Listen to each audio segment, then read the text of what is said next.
Good evening. CSIS once considered this man one of the most notorious distributors of hate material in the world and called him the patriarch of the white supremacist movement in Canada.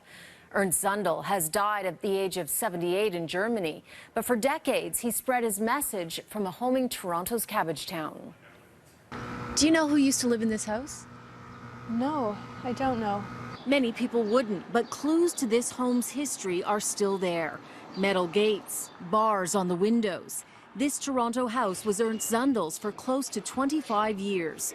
Known as the bunker, it was a symbol of white supremacy and became a lightning rod in the city. Not be in your neighborhood! Not be in your neighborhood! Zundel's home was even firebombed in 1995. There are voices out there clamoring to still us, to censor us. Zundel, who was a Holocaust denier, faced many court battles in Canada. He was convicted in 1985 of spreading false news, but that was later overturned. He was deported in 2005 after being deemed a security threat for his ties to white supremacist and neo-Nazi groups. 2 years later, he was convicted in Germany for inciting hatred. His case demonstrates how difficult it can be to prosecute hate speech within Canada. And little has changed. While the most recent stats from Toronto police show reports of hate crimes are up 8% over last year, it is rare for investigators to lay hate crime charges. The challenge is the delicate balance of freedom of speech versus hate speech. One exception is Kevin Johnston. The Mississauga man was charged last month with willful promotion of hatred. He's known for online statements about the Muslim community. And in order to establish a hate speech crime, the crime of hate speech, it's necessary to show both that the speech the individual engaged in was extreme, that it's the kind of speech that would stir up hatred within the community. And the court's been very clear that that's a really extreme emotion. As for Zundel's old house, some wonder if more needs to be done to remember its place in the city's history. What do you think? Should we put the not-so-savory parts of Toronto's history on a plaque? It's kind of horrifying, but it's also, there's a kind of intriguing that happened here. Do you know what I mean? That this person was here.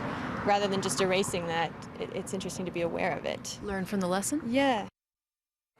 In a statement, friends of the Simon Wiesenthal Center for Holocaust Studies said, Talking about this Ernst Zundel, right?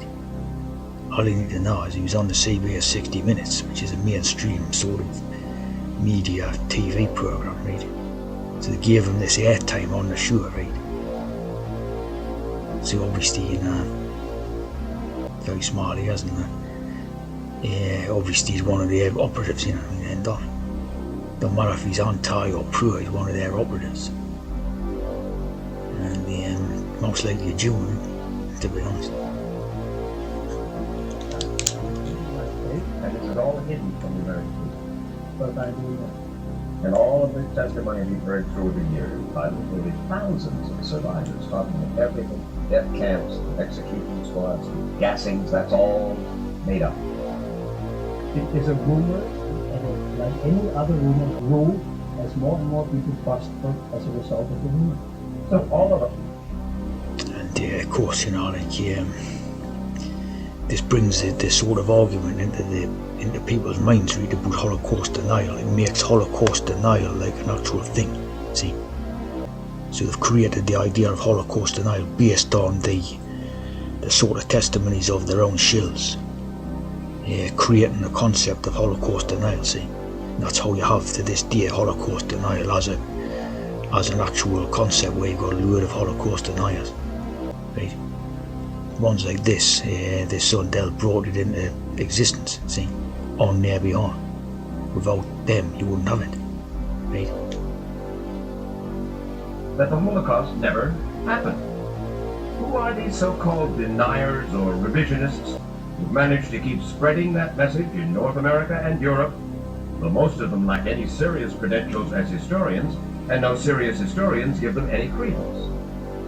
So you see what I mean? It's basically substantiating their official narrative story about the Holocaust and all this. See, you need the anti-people in order to substantiate the pro. See, so you always have a duality of pro and anti. And here you see the write-ups on the Zundel. And again, the Wikipedia, to have a Wikipedia, what do you call it, page is again another sign of being one of their operatives. And the 60 minutes, the hex, right? And then the 6 million, so you know, it's hex on hex, literally it's a hex on a hex, right? And again, an IMDb, again, if you've got an IMDb's listing, you're a shill. You know, you're an actor, you're a proper actor, one of their own actors. You know, and they're most likely Jew, you know. And it's simple as that. Of course, the idea of these trials where you're supposed to be trialed first off. You know, just like the Rolf Harris trials or something, you know, it's just fake. And you know, fake trials in all these Jew and press media. Yeah. And you know, just sure trials idea, you know.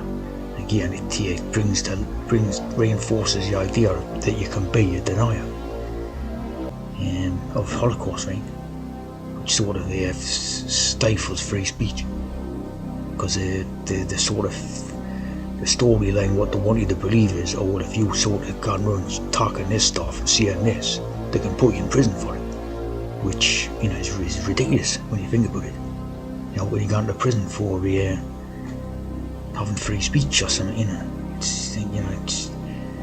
it's a no-brainer, but it sort of comes about what they're trying to bring about is our Fort Crimes 1984 scenario. You see what I mean?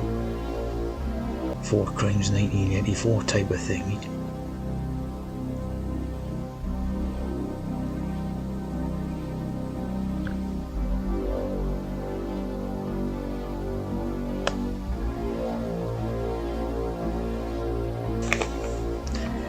Here's obviously the 60 Minutes thing, right?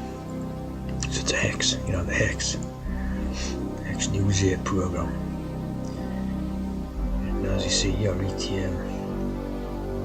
I had one in Britain and all, very briefly, yeah.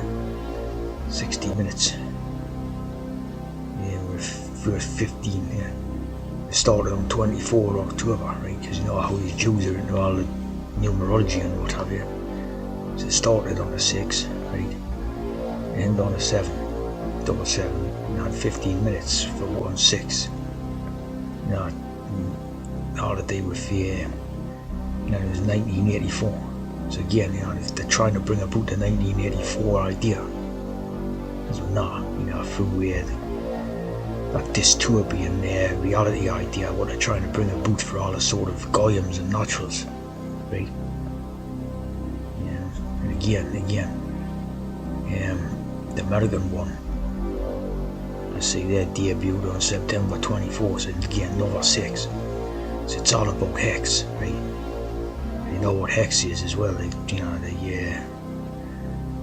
Jew started the ever idea, right? So it's a total Jew propaganda thing, you know, there's no doubt about it. Going back to basics. See, they started David. Here's a hexagram.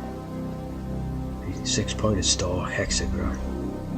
Using Kabbalistic magic and all this, you know, the shield of David, shielding David. So the 60 Minutes TV news program is shielding David type of thing, you know. Total hex.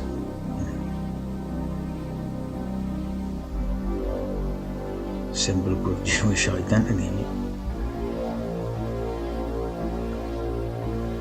Yeah, you see this, really. And ironically, it was on a thing overneath, live streamed by someone. Right? But again, they were talking about Ernst Zundel, and they basically blocked us. They blocked me from talking about Ernst Zundel on the thing. And as you see here, with Fort Crime is a term used to refer any form of thought or conscience that opposes the party, right? Look at the 84, 8 and 4 is 6. 8 and 4 is 6, right? So you know what 1984 is about. Dissident thinking against Jewish state, end of. So he's thinking that Ernst Zundel isn't a Jewish shill, absolutely a Jewish shill. It's all for these ideas, 1984, 19 hex, 19 hex. The Jewish dystopian idea, right?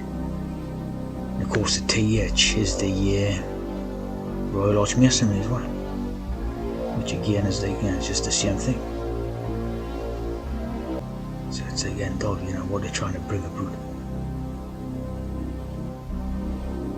There you go, of course, it was in 1984 when Ontario government, started criminal proceedings against Zundel, right?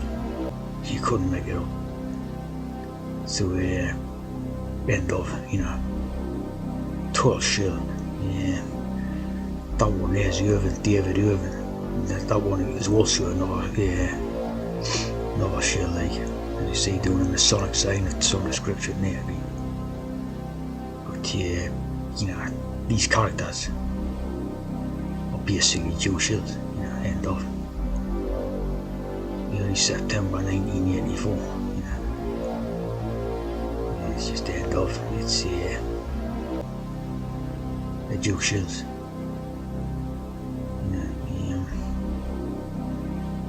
X-Order, we like, definitely. It's under sight.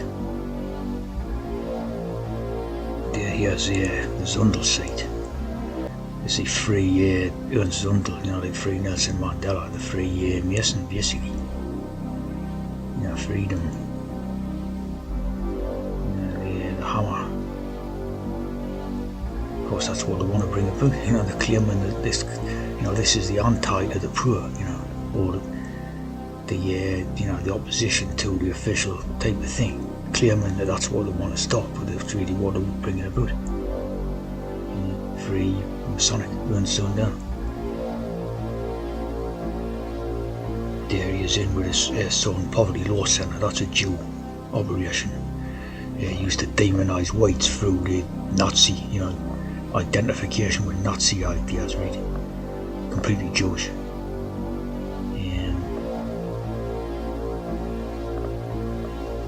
As simple as,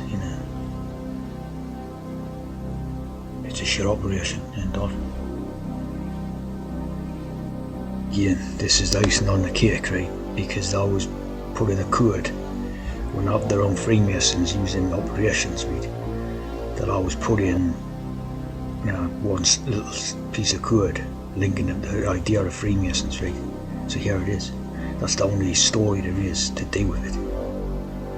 And all the different stories, but it's there. See, and there you go. That's that's the little bit of code linking to Freemasons. That's why that's it. See, Zundel, during the Freemason operation. See, end of.